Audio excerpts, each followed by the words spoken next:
क्या ईश्वर का अस्तित्व है या नहीं?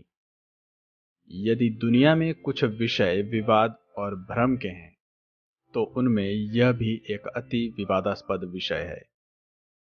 कुछ लोग मानते हैं कि ईश्वर है, कुछ मानते हैं कि नहीं है।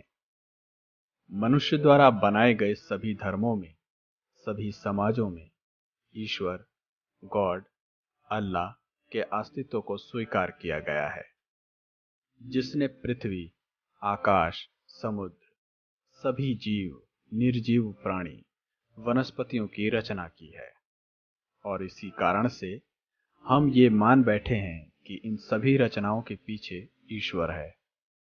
हालांकि ऐसा किसी भी धर्म में भगवान के अस्तित्व में होने का कोई प्रत्यक्ष प्रमाण नहीं मिलता है, पर फिर भी हम ईश्वर के अस्तित्व को मानते हैं, क्योंकि हम बचपन से यही सब देखते और सीखते आए हैं। इसलिए हमारी यह धारणा बन गई है कि ईश्वर होता है। हिंदुओं के लिए ब्रह्मा, विष्णु, महेश और मुसलमान के लिए अल्लाह और क्रिश्चियन के लिए गॉड के रूप में है। हम सब ने अपने अपने नजरिए से ईश्वर को रंग रूप, आकार, प्रकार दे दिया है। ऐसे में सवाल यह उठता है कि भगवान ने हमें बनाया या हमने भगवान का आविष्कार किया। अगर भगवान ने हमको बनाया, तो फिर भगवान को किसने बनाया? जिस भगवान की हम पूजा अर्चना कर रहे हैं, वो जीवित है भी या नहीं, ये कोई नहीं जानता। एक तरफ हम कहते हैं कि ईश्वर सबके दिलों में बसता है, और दूसरी तरफ हम सब थाल सजाए उसको मंदिर, मस्जिद, गुरुद्वारे और चर्च में ढूंढते फिरते हैं। अगर ईश्वर वास्तव में है और हमारे अंदर है, तो क्यों उसके दर्शन के लिए जगह जगह भटकते हैं? अगर इंसान ईश्वर की संतान है, तो क्यों ईश्वर ने सबको दर्शन नहीं दिए? क्यों सबको बुद्धिमान या ज्ञान की प्राप्ति नहीं दी? क्या यह कहना उचित नहीं होगा कि ये अपने ही संतानों से भेदभाव हुआ है? क्या हमें ऐसे भगवान की जरूरत है जो इंसान पर इंसानों द्वारा किए गए अत्याचारों को नहीं रोक सकता? क्या यह कहना उचित नहीं होगा कि हम जिस सर्वशक्तिमान के आगे सर झुकाते हैं, हाथ फैलाते हैं, प्रार्थना करते हैं, वो सिर्फ और सिर्फ लाचार और बेबस है, जो सब कुछ सिर्फ देखते रहता है? क्या हमने ऐसे भगवान की कल्पना की है जिसमें ताकत तो है, पर कुछ कर नहीं सकता? तो मैं ऐसे ईश्वर को कैसे और क्यों मानूं, जो इतना लाचार है? क्योंकि मेरे प्रार्थना करने या न करने से उसे कोई फर्क नहीं पड़ने वाला। जिस ईश्वरीय रूप के वजह से आज तक इंसान एक दूसरे से धर्म के नाम पर लड़ते आए हैं और आगे भी लड़ते रहेंगे, तो क्या यह कहना उचित नहीं होगा कि जहाँ के लोग जितना ही धर्म और ईश्वर के प्रति कट्टर हैं, वहाँ उतनी ही बदहाली और अराजकता है? यह बात हमें क्यों समझ नहीं आती है कि जो हमें दिखाई ही नहीं देता है, या जो काल्पनिक है और उसके अस्तित्व के बारे में कुछ भी नहीं पता, अर्थात भगवान,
सिर्फ बिना किसी प्रमाण के विश्वास करते हैं, जिसका हमें कोई अंदाजा नहीं कि वो सच है या झूठ। हम सिर्फ मान लेते हैं। हर पल प्रकृति अद्भुत रचनाएं करती रहती है और मनुष्य भी अपनी सुविधा के लिए नित्य नए आविष्कार करता चला आ रहा है। पर इन दोनों के बीच एक झूठ भी पलता रहता है, और वो ये कि मनुष्य की समझ से परे कई परलौकिक बातें जिसे वो समझ नहीं पाता, उसे ईश्वर से जोड़ देते हैं। आज हम मंगल ग्रह पर यान भेज रहे हैं, लेकिन मांगलिक दोष से हमारा पीछा नहीं छूट रहा। हम मंगल पर जा सकते हैं, ये आस्था और विश्वास है, और बिना जाने मंगल हम पर कोई असर करता है, ये अंधविश्वास है। ऐसे ही जाने कितने मन्नतों के धागे नारियल आप बांधते और तोड़ते रहे हैं। चूंकि ईश्वर है कि नहीं, इस बारे में कोई प्रमाण उपलब्ध नहीं है, और न तो इसको प्रमाणित या गलत सिद्ध किया जा सकता है। फिर भी किसी भी रूप में ईश्वर के अस्तित्व में विश्वास करना आस्था का विषय है। इसलिए जब तक स्वयं जांच परख न लो, दुनिया की किसी मान्यता पर विश्वास न करो। अब आप खुद फैसला कीजिए कि आप विकासवाद पर विश्वास करना चाहते हैं या फिर सृष्टिकर्ता पर।